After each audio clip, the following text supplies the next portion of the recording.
Comfort food to me is rich and it's creamy. Think about mac and cheese or ice cream, or like today, a big heaping bowl of pasta covered in a nice, rich, thick, creamy sauce. Chicken Florentine has really become one of my favorites because you can take some plain old chicken breasts and really transform it into that bowl of comfort that you've been looking for.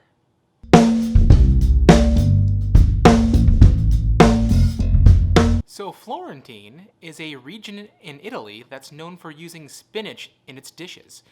So we're going to make a rich velvety sauce that includes spinach and mushrooms. We're going to pair that with some chicken cutlets and serve it over a bed of linguini. Get ready to cook something awesome.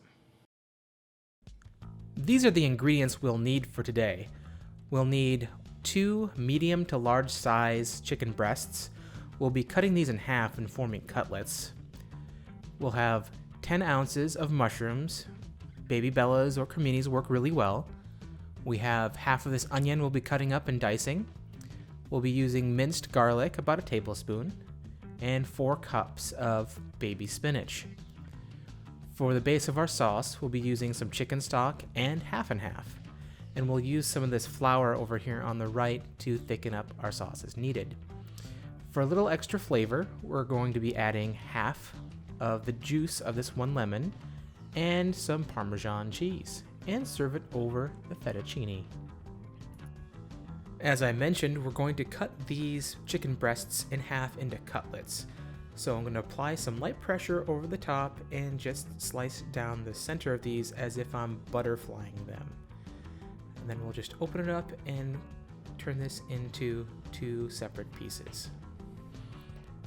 Once that's finished, we're going to cover these in plastic wrap and pound these out. Now we want to use that plastic wrap so we don't have chicken pieces flying all over into the camera and everywhere else. But as you can see, I'm using a bit of like glancing motion. We're not coming straight down. We're looking to thin these out, and we're not looking to just completely pulverize them. So use a little bit of a glancing motion to get that spread out a little bit. And here's what they look like when you're done pounding them out. Now we're just going to season them with salt and pepper before we get them into the pan to sear them on each side.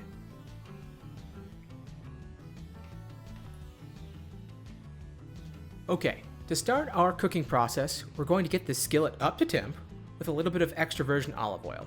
Now we'll get those succulent chicken breasts down into the pan, seasoned side down first to get a nice good sear. And then while those are searing off, we'll just season the other side with salt and pepper.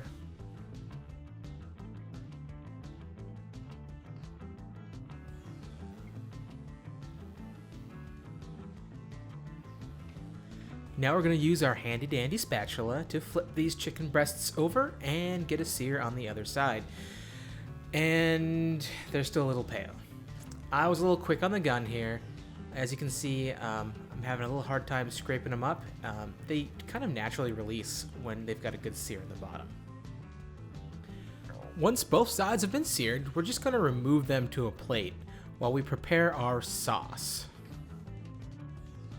So in our pan, we've been left with this beautiful, beautiful fond. That's that crusty bits that are left there in the bottom. And that is full of flavor, my friends. So what we're going to do here is we're going to add our butter and scrape up all these little bits so that their flavor can get incorporated into our sauce.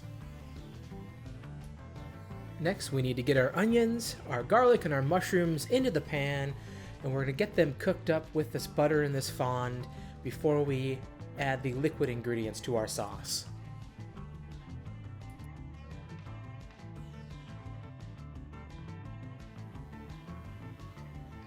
Alright, our vegetables have cooked down, and now we want to add our flour. This flour is going to help thicken up our sauce and make sure that it's rich and velvety.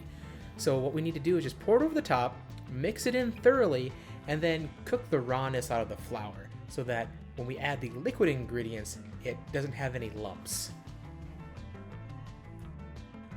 From here on out, it's pretty easy. We're going to add in our chicken stock, and we're going to just stir around until everything's incorporated. The heat and the stirring action is going to get that liquid to thicken up a little bit, and then we're going to add in our half and half, or whole milk if you like. Again, just stir this up, make sure everything's well incorporated, and then bring it to a simmer. Once it's up to a simmer, you can add in your Parmesan cheese. And again, just stir to combine.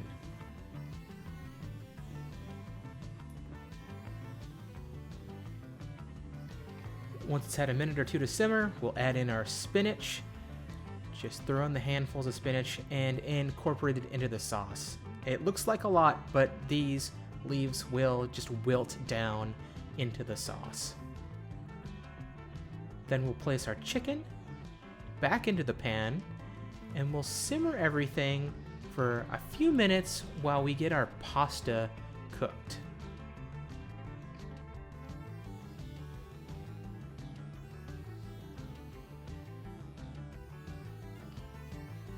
Now our final step is to get the lemon juice in here. We are squeezing the juice of 1/2 of one lemon. All you have to do is get it in there, without the seeds of course, and give it a little bit of a stir. Once this step is completed, you will be ready to plate up your bowl of comfort.